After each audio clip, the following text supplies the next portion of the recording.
Okay. Hi, guys, and welcome to another Monday, another Marketing Monday. If I can use that term.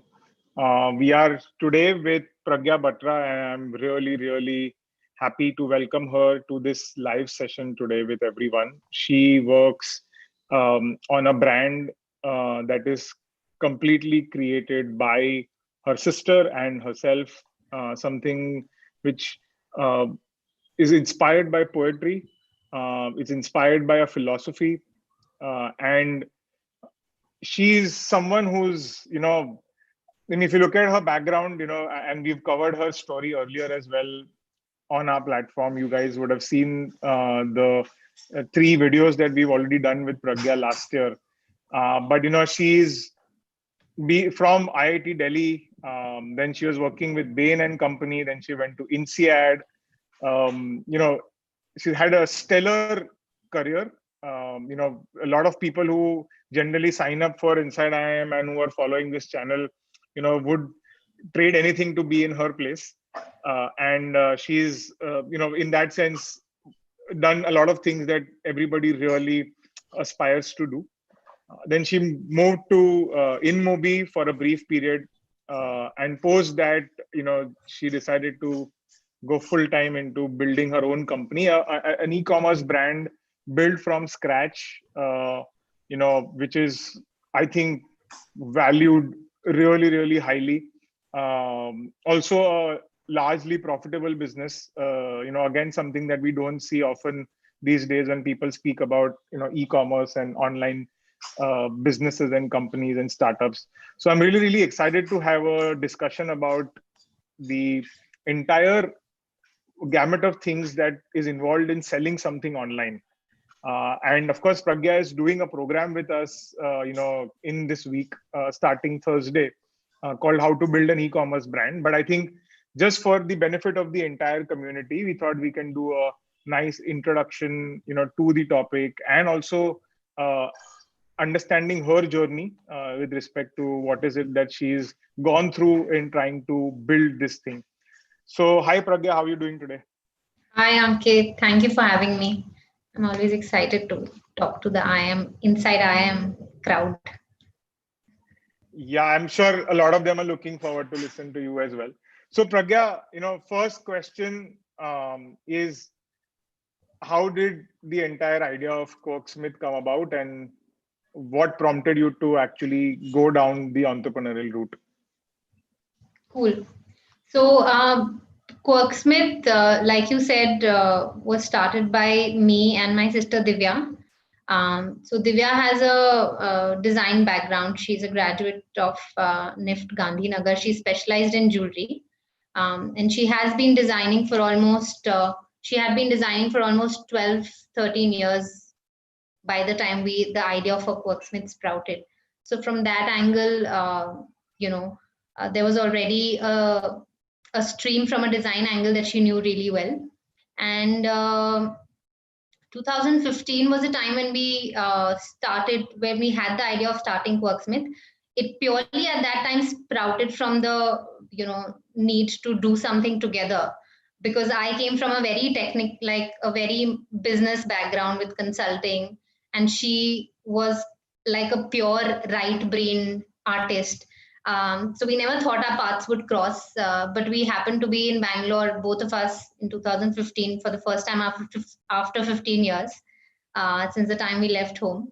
So we thought, let's put our energies together and try something out. That's where Quirksmith, started as a passion project, so to say. So back in 2015, both of us had our full-time jobs. I was with InMobi, and Divya was already heading a design studio in Bangalore. But we started putting our weekends in Quirksmith, and we started doing a lot of pop-up shows across Bangalore. And I think within a few pop-ups, it was very clear that there was something more to it than just a passion project. So which is why I think in 2016, I decided to quit my job and give it my 100%. And there has been no looking back ever since. So, I mean, I love the way this has evolved. A passion project which was you tried something offline first Yeah. for a brand that is now almost entirely, online. You first started it on offline, went to pop-ups, met people, got some feedback, and then you decided that, okay, I want to get into this full time. Yes. But in 2015 and 2016, when you were starting this, did you actually think about it from day one as an e-commerce brand, or did you think that you will probably have stores one day, or that Yeah. you will have some other channel of or will you keep doing more pop-ups? Like, what was the thought process at Got that it. time, or was it very clear that, oh, we are going to create a really cool website and we are going to be like this awesome Got e-commerce it. player? So it was very clear with doing the pop-ups that the pop-up model will only take you so far. So I think that math was very clear in the first 6 months of doing pop-ups. Also, it takes a lot of physical energy to do these pop-ups, right? Just traveling across the country with a big suitcase of products um, is not the kind of life also like I would have enjoyed. But that apart, it was very clear that there's only so much scale you can achieve because you have to be physically present at a place where 20,000 people are coming over a 3-day period for you to make enough purchases.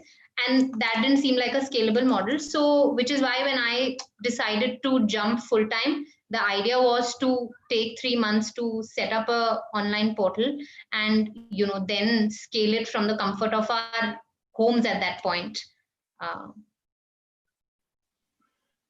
Yeah, so I mean, I understand that bit, but how did you think about two things, right? Like, one is obviously the marketing bit, and the other is, did you have confidence that you will be able to fulfill orders if you're going to set up something online?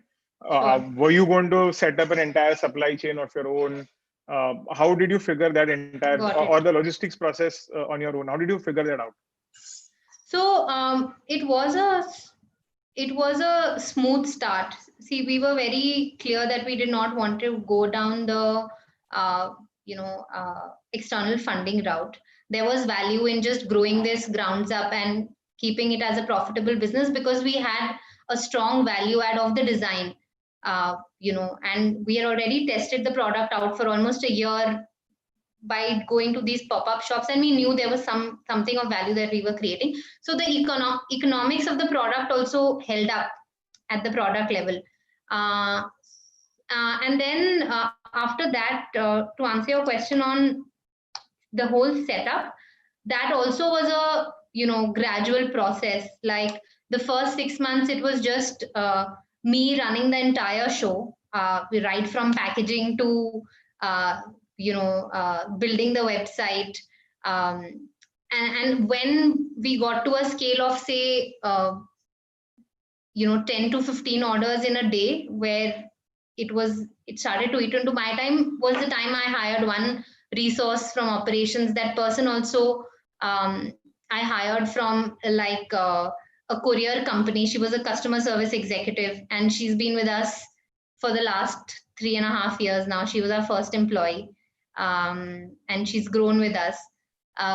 So it was all a very gradual process. I think the basic rule that I apply is till the time that I am not crunched, putting in 120% or 130% of my own possible time. That is the time when I start hiring, because the mentality is very uh, uh, small business focused, and we try and minimize our cost to the extent possible. And that's been the approach that we've kind of followed until now. Even today, we are barely 5 people on the business side, and everything else, all the investment happens. Most of the investment happens on the production side, which is craftspeople and hiring them.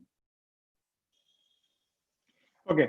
Let me, go at the concept level of Quirksmith, right? And we have been doing a lot of sessions on marketing and branding, etc., over the last few days. So one of the questions that, a natural question that I have, and I'm sure a lot of the people who are watching this will also have, is what is the philosophy of Quirksmith? And I know that you guys use a lot of poetry, as a means of reaching out to the community and building a community that loves your products.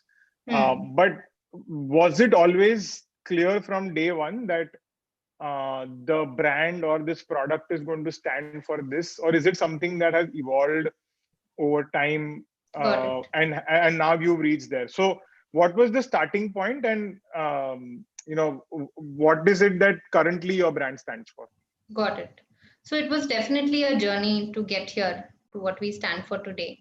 I think that started when we started off doing the pop-ups. The single aim was to, bring quirky jewelry out to people, and we were very confident that that's the kind of work that no one was doing. Jewelry was very traditional, run purely by men who were running manufacturing units, right? It was always run as a business and not as a design prospect. uh, Even until then, like gold, even today, people buy gold jewelry looking at the weight of gold and not really for the design. So it was, I'd say it was a challenging place to enter. But having said that, we entered thinking that we have, this quirky jewelry that no one has ever seen before. So it was products that would stand out, that would always start a conversation. So that conversation starting product is something that stays even today in every design input, design idea that Divya has. It always has to stand for something. The thing that has changed, I think, is through these pop-ups, we got to understand our customers far, far better, like who was to put an actual face or personality to that person. And that journey for almost a year of doing pop-ups kind of helped us put together almost like a persona to this person who's buying our products. And that persona is what, again, we stick to in every design that we make, right? For example,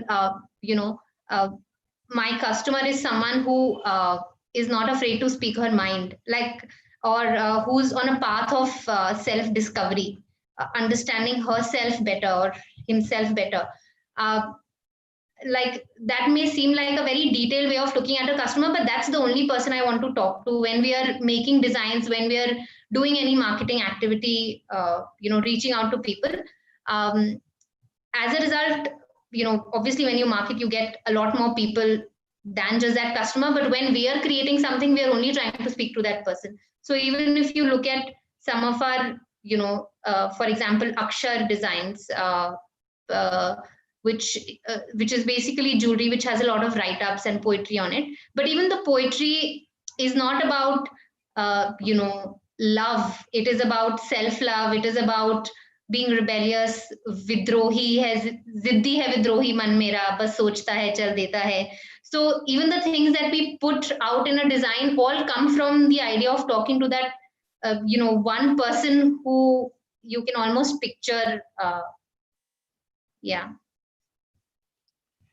That's really fascinating. Although I have one question around this. A lot of the designs that I've seen obviously use a lot of Hindi and Urdu. Do you feel that you alienate people who are speakers of other languages? Yeah, Because yeah, obviously literature and poetry is not limited just to Hindi and Urdu. So I have you agree. guys ever thought about that? Sure. So see, the fact that we started with Hindi came from Divya, because she speaks and understands and ideates in that language. That's her first thinking language. And then Urdu came because I had started to learn Urdu, so I could understand the words and the uh, quality check, like I could do on the words. So we were self-reliant from those two languages, which is why that started as.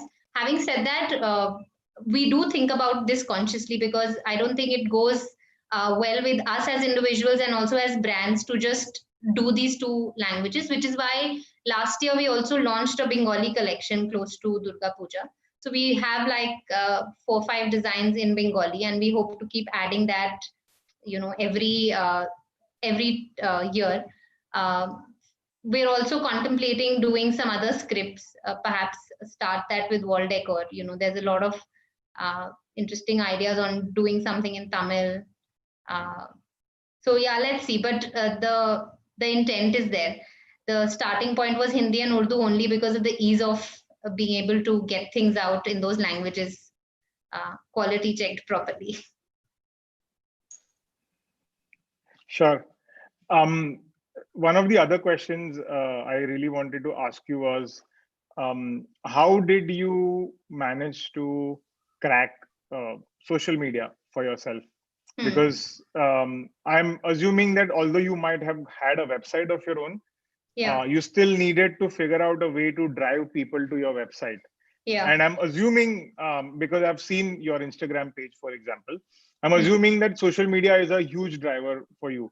Yes. So what was the insight, and how did you stumble upon a working model that, yeah, this is the way we need to market ourselves, through social media? Was it because of your experience at InMobi? Was it something that you discovered by just doing things when you started? Like, for example, I'm sure people are going to wonder whether Google search is more important, or whether Instagram is more important, or Facebook is more important. So a lot of these questions are also there. And so wanted to know, what was your process to come to your current stage? Sure. So we have, I think our starting point was always marketing through marketing on Facebook and Instagram. And that was still remains one of the bigger sources of traffic and people discovering the brand.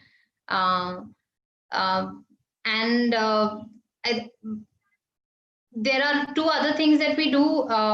Obviously, like any other brand, good SEO, which is something that we've started actively investing in over the last 6 to 10 months.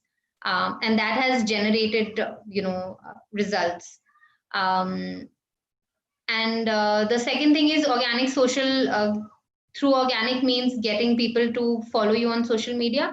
And that happens to primarily one or two ways. For us, the ones that have worked well have been,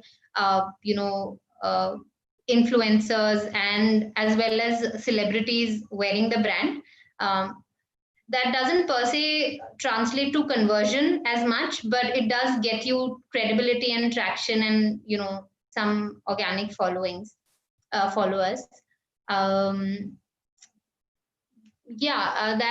pretty much it. But even today, I'd say 70% we still rely on reaching out to people through marketing, through digital marketing. And sorry, one more point. Sorry, go ahead. No, I think the other point I want to add is what worked really well for us in hindsight was also making our social media completely customer centric. And I think the value that has in terms of people wanting to put out more content, like now we have 20 images every week that we have to choose from on what we put on social media, because, it's almost like a, it's a multiplying effect, where initially we were small, but now because there are so many people watching the page, more and more people want to be on the page, and it just gets us nicer pictures every day. So that has really helped. Do you, decide, what kind of a campaign to run, or what kind of a, proposition to, give customers differently on different platforms? So, for example, do you think so one is, of course, you run performance marketing ads. Yeah. And the other is what you do, like you just said, customer centricity. So does your strategy vary based on the various platforms, and also which are your main platforms for both building the brand and for running, say, for example, ads? Sure. So I think I'll answer the last part first. For running the ads, Facebook and Instagram both work equally well. And for building the brand, Instagram is a better channel for us. It has been a better channel. That's a place where people engage far more versus Facebook. And with respect to the messaging for audience, so I think there are two ways to look at it. The one part is of reaching out to people through digital marketing. There, it is a very almost like a very scientific approach to reaching out. I'll talk about it in a lot more detail over the session, but just to give you a brief for this session is, for instance, in audiences, I would think of them in different buckets on, has this person ever interacted with my brand? Has this person engaged with me on different social media? Or has this person, taken some actions on the website? For these three different types of audience, there is different messaging. There is different types of products that you show. For example, for someone who's never seen your brand, I would like to show them my best sellers, because those are the highest converting.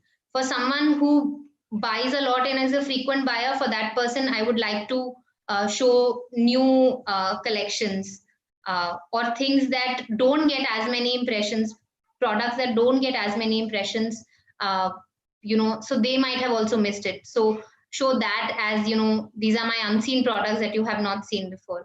So the messaging is almost like scientific and very strategic on for doing ads, because in all honesty, that's also one of the major places where we look at the numbers also very scientifically. Like, every dollar that you spend has to get you some kind of a return for it to be sustainable. So that's that. And on the brand building side on social media, that is I think it's that's the place where Divya has a lot of freedom to be herself, and which is why you see a lot of poetry, you see a lot of personal conversations with people. That's what she is as a person, and that reflects on the page. So I don't try to bring my science on that part, and I think it has helped us because it has helped to make the brand more approachable.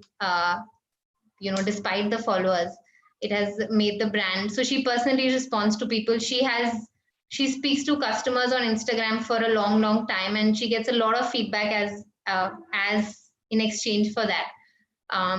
And that kind of again goes back into her design process. So yeah, I think Instagram is run with a lot of heart. If that answers your question. Yeah, no, I mean, that's a great example of poetry and data coming together to build a business. I mean, my only worry about this particular piece, and I don't know how you feel about it, is do you feel that a lot of businesses like yours, to an extent, businesses like ours, are in a way dependent on the algorithms of a lot of these tech companies?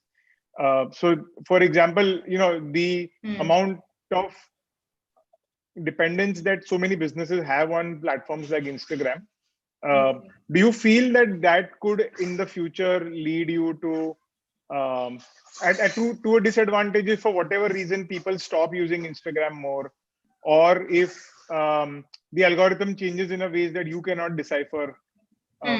So at least with respect to the organic content, there is a constant challenge for most brands as well as individuals to figure out, okay, what's working, what's not working. So have you given any thought about how will you deal with a situation like that? Like, for example, there are so many people who were running businesses on TikTok, and TikTok was just suddenly, you wake up one day and it's banned. I mean, I know that it can't happen with Instagram given the current geopolitical scenario, but I mean, just as a 0.1% probability, how does a entrepreneur protect himself or herself from this eventuality? I think the one thing I try to do is just see, Instagram and Facebook is still something I on some level personally relate to as platforms, because I spent my late 20s on them. And so I think one thing I do not that I worry about that eventuality, but just to answer your question is, keep an eye out, like have a bird's eye view of what else is happening. So, there is an Etsy, there is a Pinterest. Those are the kind of platforms, even though we are not very active, but we just like to have a presence so that,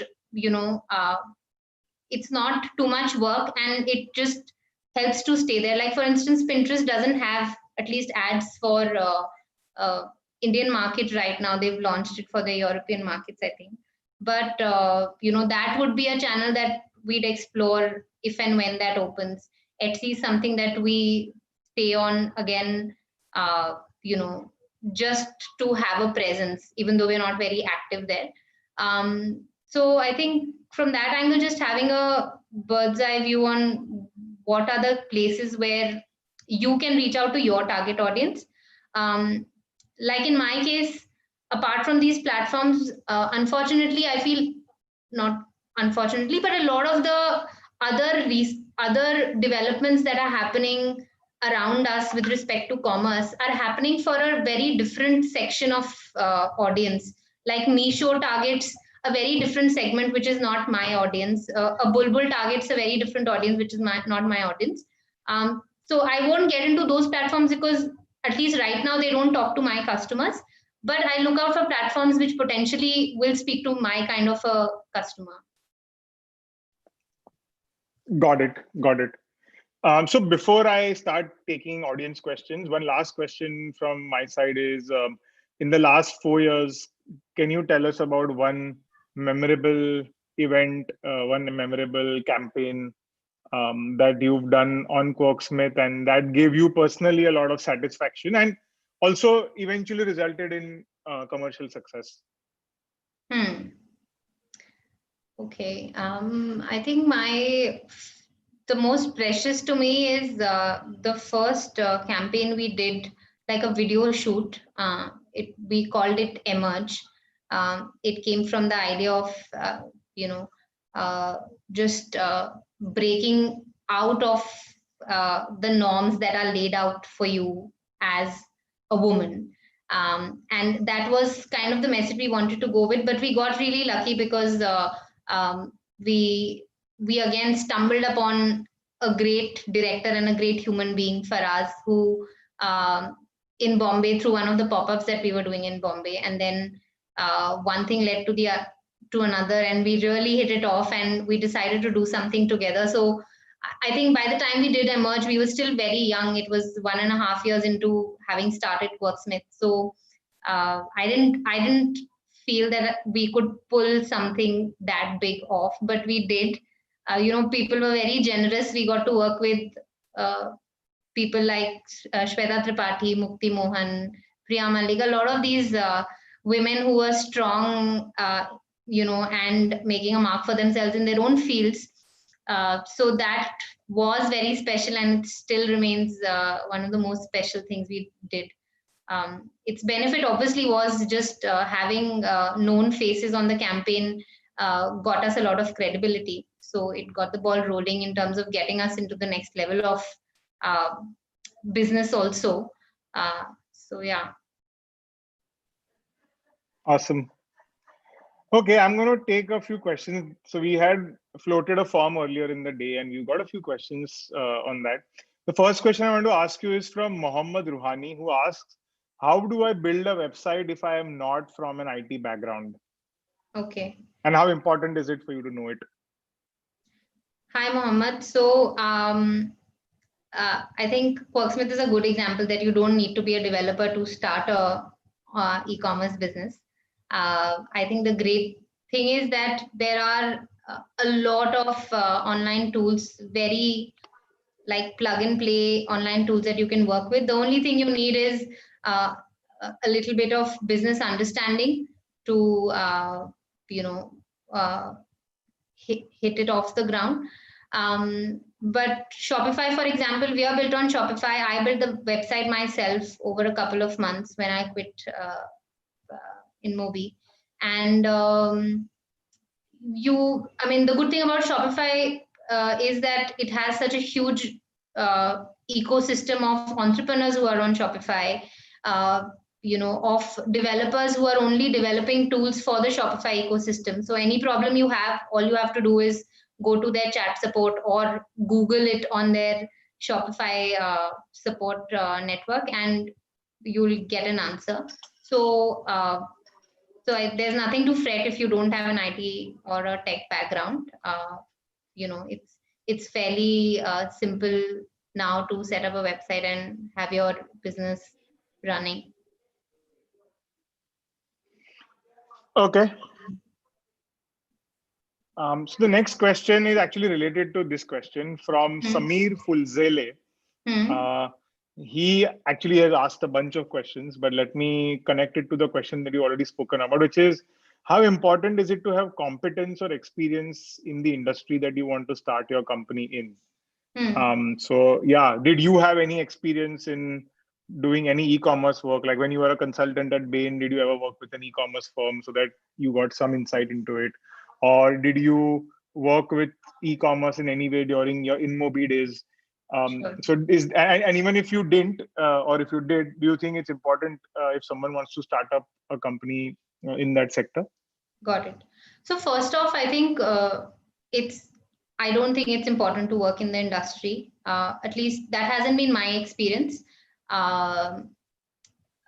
Mostly because I'd say 90% of the learning or 95% of the learning that has happened was always a new territory. And even today you enter those new territories every other day. So you kind of learn on the job. You Google, you find courses. Like my journey into digital marketing, Facebook and Instagram was picking up a few Udemy courses, reading up a lot, and then just starting an ad myself. And then, some push from friends and family saying, keep spending more, and this is a variable cost. So it takes a while to sink in as a new business owner that I'm spending so much on ads, but you also get the returns out of it. So that's important to keep in mind. And I think, my consulting experience perhaps didn't help from an industry angle, but just from that angle that, you're always constantly thrown in new industries. So, and yet you finish things off, you work hard on it and you understand the industry and you get out of it doing well. So that was, I think, in some way, a relief to say that, I've done this in different industries before, and I'd probably be able to read my way through this one as well, or talk my way through with people as well. So yeah, I mean, if I could add something to this, it's just that I feel that a lot of us grow with the business. Like for example, there is no way I could have learned what I'm doing now. I don't think that a lot of the business models that we at INSEAD IIM and the campus app employ even existed earlier. Those markets probably didn't exist earlier in the form that they are today. So there is really no playbook that you can bank upon. I believe there are certain basics of all businesses, but eventually I think, like you said, most of the learning happens on the job and after you start taking it up. So Pragya, Samir has actually a couple of other questions which I found were interesting. One is, how did you build your first team, and are there any tips that you have in choosing the right partners to work with or the right people to hire? Got it. So right partner in the sense, if you're thinking of someone like a co-founder, I think, I think I got lucky in the sense because I had Divya, who was a creative person.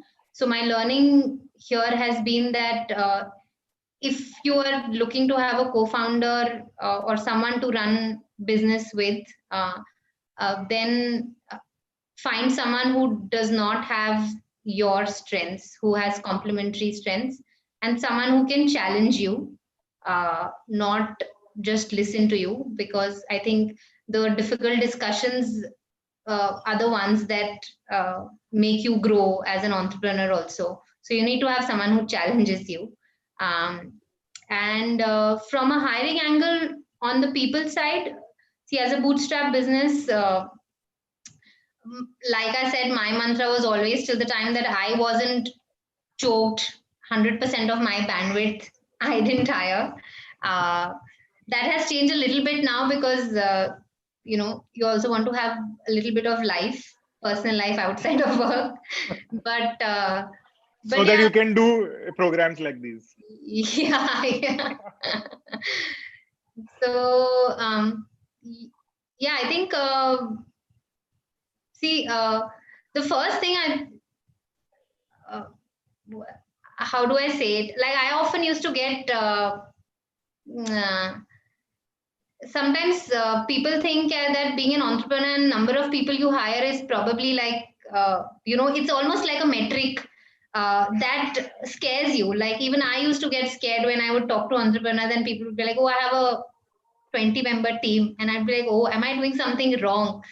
But it's not bad to have a small team. It just means that you're running things more efficiently and you're making more profits. So try and have that view to even hiring people, like hire people also hire people not for their uh, lack of negative points, but for a certain strength that you're looking for.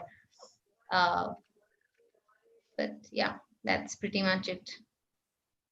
No, actually, those are some very important things. I feel that a lot of entrepreneurs, I mean, including me at some point of time in the past, may have made this mistake of actually hiring somebody because you want to fill a position. You are almost trying to convince yourself that, Yeah. oh, these things are not wrong with this person, so let's just hire that person. Whereas, Yeah. I mean, you very, very rightly put that you should make it a positive decision where you say, look, this person is going to bring this to the table, Yes. and that's going to really help me build my business Yes. into something bigger. So yeah, I think that's really, really insightful. Okay, I'm going to go next to a question by um, Dhruv Shinde. His question is a very generic one about what are your views on the future of e-commerce, social commerce. um, I mean, do you envision that there will be a completely social e-commerce platform? um, I mean, if you have any views on this. Um, so social platform commerce in the form of, like I said, Meesho or a Bulbul do exist. Uh, uh, and what I haven't seen is a social commerce for uh, the kind of audience that a Quirksmith reaches out to, or most other brands that are being developed, that independent brands that are coming up, they all cater to, uh, high spending people who spend more, who have a lot more disposable income. Um, and I haven't seen something for that audience just yet. But to answer your question, I think absolutely. Even though I mean, we're not social commerce, but uh, part of the reason we get so much organic traffic and people keep coming back uh, for multiple purchases is because of the credibility that their networks give them. There's a lot of talking about the brand, there's a lot of tagging on social media, friends asking, where did you get this from? Even though that is, I don't have a you know social sorry payment terms with the customer who's posting a picture, but at the end of the day, everything is happening through that word of mouth. So I mean, I think and the journey of Meesho in itself is a huge kind of answer to that question, that there is a market for it. It just hasn't reached our kind of audience, or a lot of audience for independent brands. Okay, I'm going to take a few questions now from the YouTube chat Hmm. before I move on back to our sheet. So Arya Yadav and Tushar Shanti are asking about your time at Bain. Arya is also asking, does Bain pay well as a consultant? So both to Arya and Tushar, I think we already have covered Pragya's entire journey at Bain, in a couple of videos earlier. And maybe I can request the team to share those links here so that these guys can get access to it. So I don't know if there's anything new that Pragya can add about her time at Bain. And also that's not the scope of the discussion for today's. So we'll give a chance to the other questions which are connected to e-commerce and Quirksmith primarily, right? So Arun Kataria is asking, will Quirksmith just confine to jewelry, or is there a well thought out roadmap to scale into other artistic mediums like painting, pottery, prints, cosmetics? Interesting question. What is your Good answer to that, question. Pragya? Yeah, so we actually are already doing that. We have a wall decor category that is basically just poetry cut into wood pieces and hand painted. And that is getting a lot of traction. That category is doing really well for us. The idea was exactly what the question states, was to not just limit ourselves to jewelry. We already know the point is to make things for, again, coming back to the customer. I know my customer really well. What else is she going to like, or what feed into her life, can become a part of her life, something she wants to share and talk about.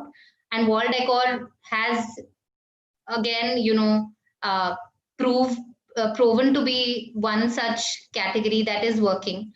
So on those lines, we will continue to expand. I don't think we will limit ourselves to jewelry. Even within jewelry, we started with silver, but we started doing some collections in brass, because the idea was to reach out to a slightly younger segment, like people in their first jobs, who slightly younger audience who agrees to everything we say but does not want to spend the kind of money that a silver piece of silver jewelry needs, which was the reason we started brass. And that collection also has been doing really well. So we'll continue to create uh, kind of different product lines as and when we are ready.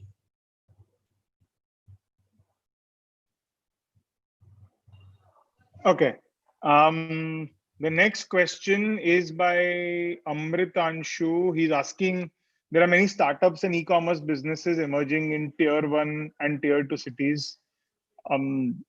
What is your view on that, and what are the factors that these tier 2, tier 1 e-commerce companies that are emerging should keep in mind so that they're able to thrive? It's a pretty long, open-ended question, but if there are a few tips that you can share, and also, what is your view? Have you been analyzing newer, brands that are coming up, just to keep an eye out on what's going on in the industry? Brands from the angle of like e-commerce startups for the tier Yeah, two. as in maybe within the space that you are in, but these brands that are run from smaller towns. Got it. And upcoming cities that are also probably doing very well. So, like, are there any trends that you observe? And also, if they were to become more successful, are there any tips that you have? Got it. So essentially, brands run out of smaller cities. I think first of all, I don't see region as a cut in terms of scaling online. Right. I think that's probably the least important factor, unless, of course, someone is sitting in Assam, where generally a lot of shipping doesn't happen, for example. Right. But Right. for most of the country, whether you're in Jaipur, whether you're in Agra, whether you're in Indore or Mumbai, it's one and the same thing. You have access to the same payment partners, you have access to the same Shopify, you have access to the same Blue Dart delivery, ShipRocket. So from a business angle, I don't see any, the fact that they're in tier 2 cities would stop them. In fact, in our own industry, in recent times, we have seen a lot of businesses pop up from, smaller cities and not necessarily metros. Yeah. And are there any tips that you have for them to thrive? Is what he was asking. Okay. Tips, I think, I mean, again, remain the same for any business. I think, so if you're trying to build a brand, keeping the customer at the center of every decision you make, and giving wow experiences to the customer, continue to hear feedback and improve on it. I mean, I'll discuss a lot of these things in a lot more detail, but I think the only single thing is understand who your customer is, talk to them, like actually speak to them, and hear feedback and improve, because that feedback is not just to please that customer. What I have seen in my own experience, that feedback implemented just saves hell amount of costs and returns and a lot other things. So it's important to not be in your silo as an entrepreneur, but also listen to the customer and keep making changes to yourself as a brand. um, uh, but yeah, those, I think, keeping customer at the center of every decision you make is probably the one uh, piece of golden rule that I follow, and it has really helped us. Yeah, that makes perfect sense. So the next question is from Harshal Patel. He asks, how much is your organic revenue? I'm assuming the question is, do you drive revenue without spending money on any advertising at all? Got it. So now I'd say, so our traffic close to, see, the thing is, 30% of our purchases are made by people who are coming for the second or the third time. These are repeat buyers. So that clearly is, Organic. one organic bucket. And then also newer people discover the brand. If I were to put a number just from the top of my head, I think that also to be in the 5 to 10% range, where new people are discovering us through channels like uh, Jaipur. We sell on Jaipur. I mean, that's also a marketing channel technically, but newer customers come from Jaipur. People discover us through Instagram itself, through the hashtags that we use, and through the social, word of mouth that happens. Yeah, I mean, from the top of my head, that number would be somewhere around 30 to 40%, if I were to put a number to it. Okay, one other question that we have, and I'm not sure if Pragya will be able to necessarily, answer this from a farmer's perspective, but the question is, how can an entrepreneur connect Indian farmers to the consumer directly? E-commerce could play a significant role. How can we help farmers, earn decently and survive? My sense is, Pragya, that you would have obviously worked with a lot of artisans in places like Rajasthan. And of course, farmers are a different category, but have you seen changes with the advent of technology that is currently helping a lot of people who were hitherto not getting access to a large market, now suddenly getting it? I think I want to know whether how much of it is actually hype versus reality, because we get a lot of these articles saying that, oh, now everything is online and anybody can sell anything anywhere that they want, etc., etc. But I mean, truly, with respect to the education levels that we have and the awareness that we have, Yeah. are you actually seeing that shift? Have you seen any shifts in the last 3-4 years that you experience working with your artisans and workmen? Yeah. Okay. Got it.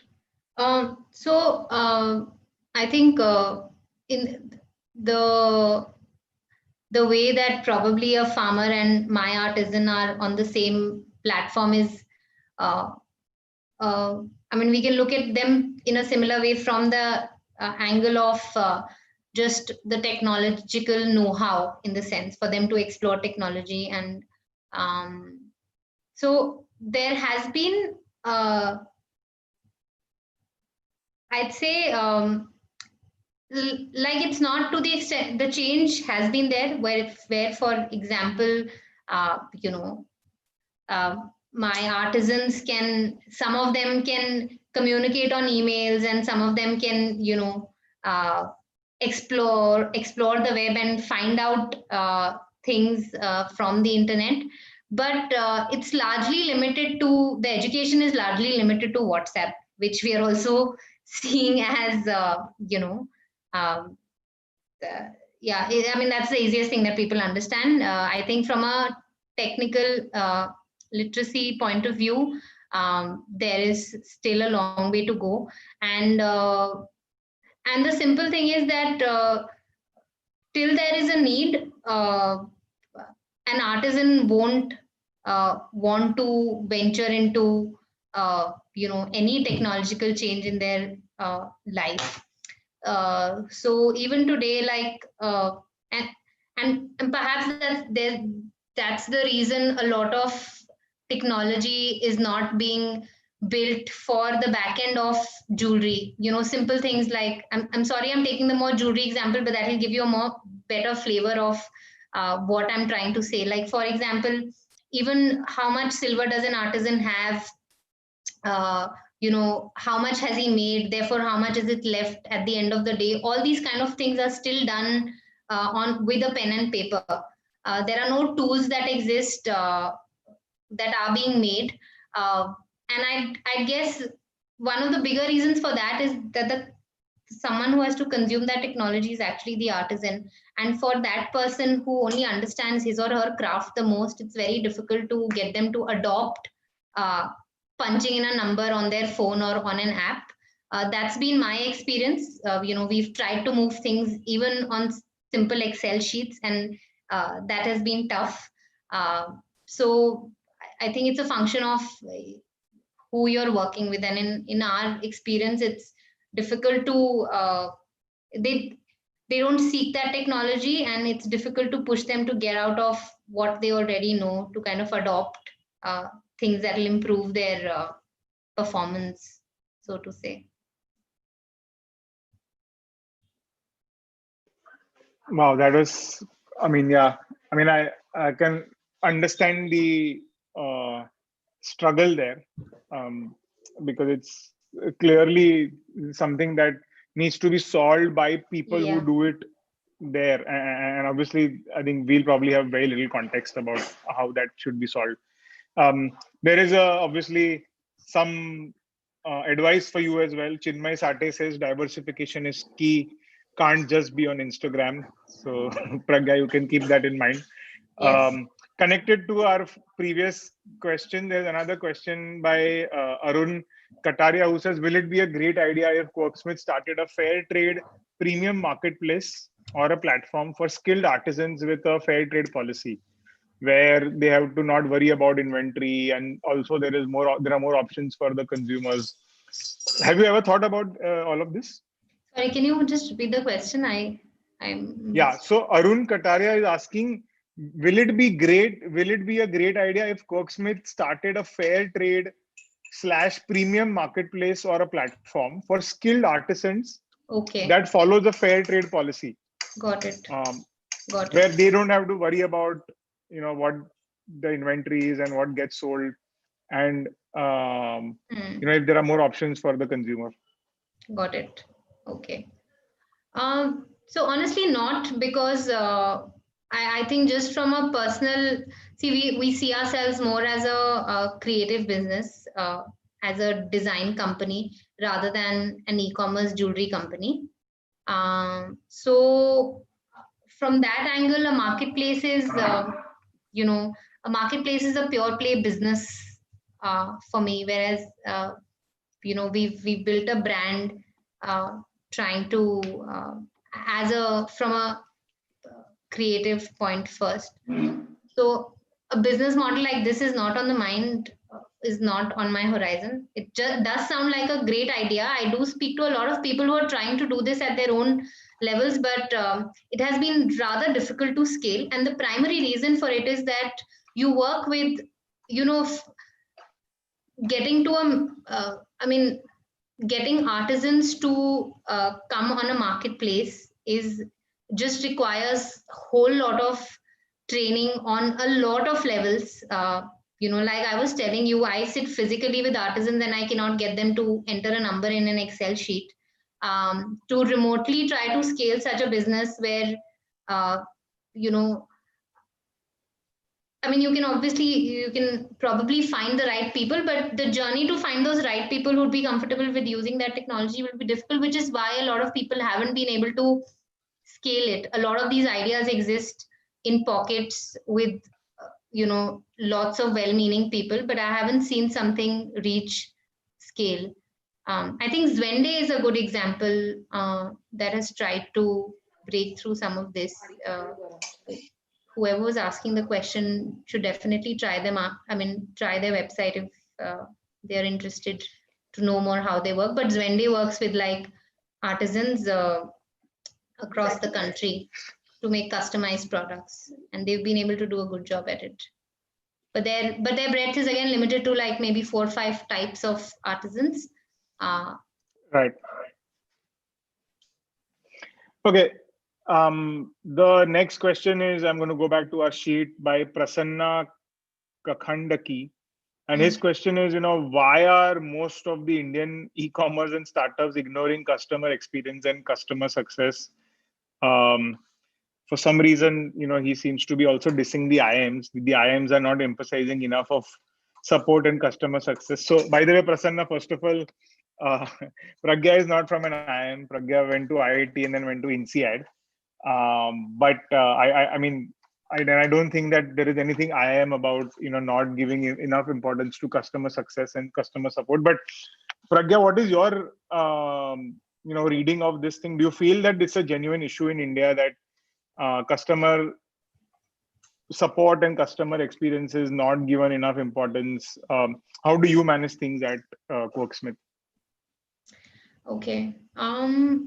See, I think my interaction is limited to a lot of these indie brands who are in my shoes, and I see them investing heavily in customer experience, actually, right from the packaging experience to when it reaches you. People are trying to be far more professional and humane about it. I think so. It's almost like it's a catch situation where my ideal sweet spot is to keep scaling and still be seen as a approachable brand. There is only so far, unfortunately, you can go with that route. I'm yet to find out. But to answer your question, I think there are like really different sets of people you're thinking about. There is Myntra and Flipkart on one end, that scale. There is a Jaipur kind of a company on one end. And then there are brands like Quirksmith and Khara Kapas and a lot of these indie brands. I think in that indie brand bracket, the emphasis on customer experience is really high.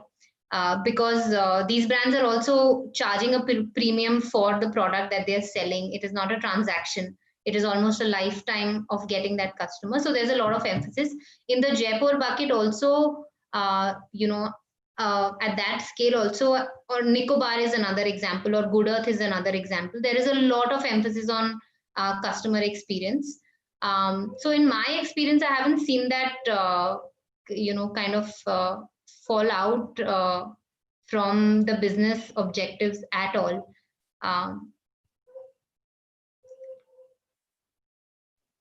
Got it. Pragya, there are a lot of people here in the YouTube chat asking questions around how much do you spend on your Instagram and how much do you spend on Facebook. And I'm not sure those are, trade secrets that she wants to reveal, on a open webinar. But Pragya did say that that is the channel that works for them the most. Anything else you want to add apart from that, Pragya? No, I think, that is our primary channel. The only reason is also because it's a more visual product. So we don't do search ads at all because our product is visual. So we only stick to Facebook and Instagram as the 2 platforms.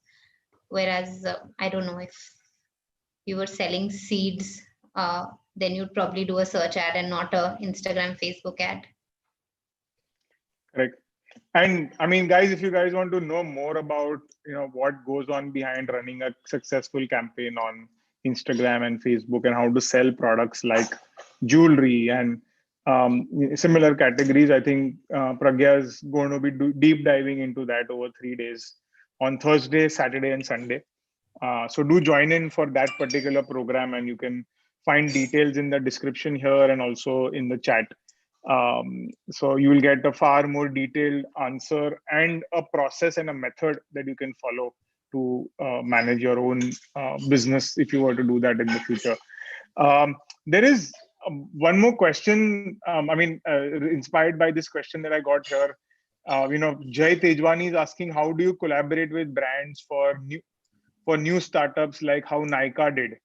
I don't fully understand his question but I think what I get from it is, um, you know, I guess, Jay, Nykaa's model is different. Quirksmith's model is different.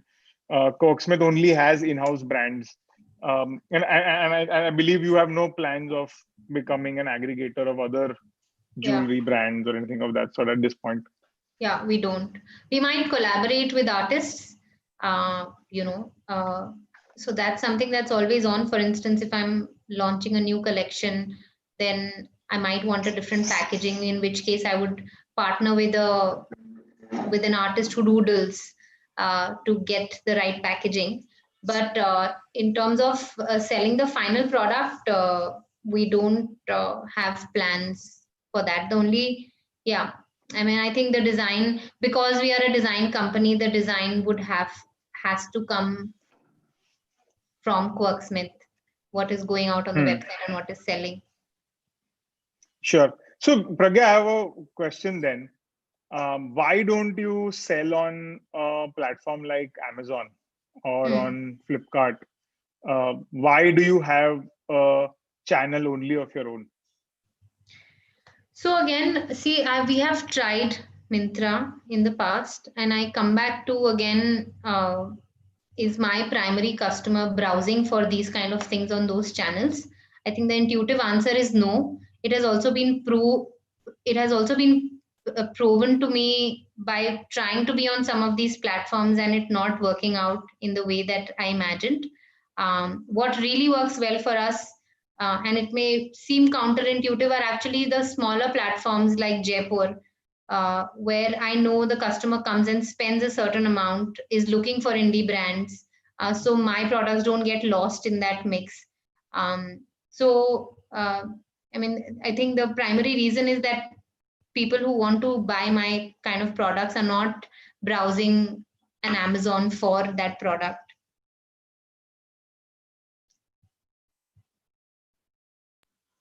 Got it.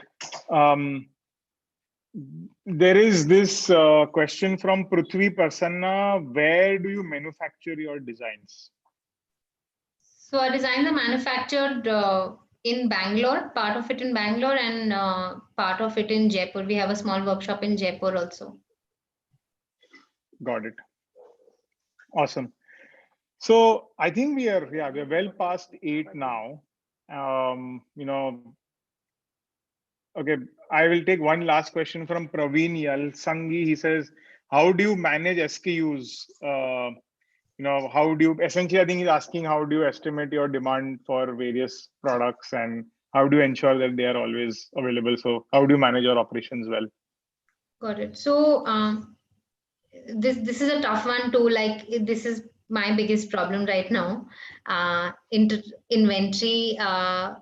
But see, I think the back end calculation of it is all very scientific. What are my top 20 SKUs that should not sell out, that are bread and butter? What are the next 50 that, what is that inventory level at which I want to trigger a reorder for this SKU?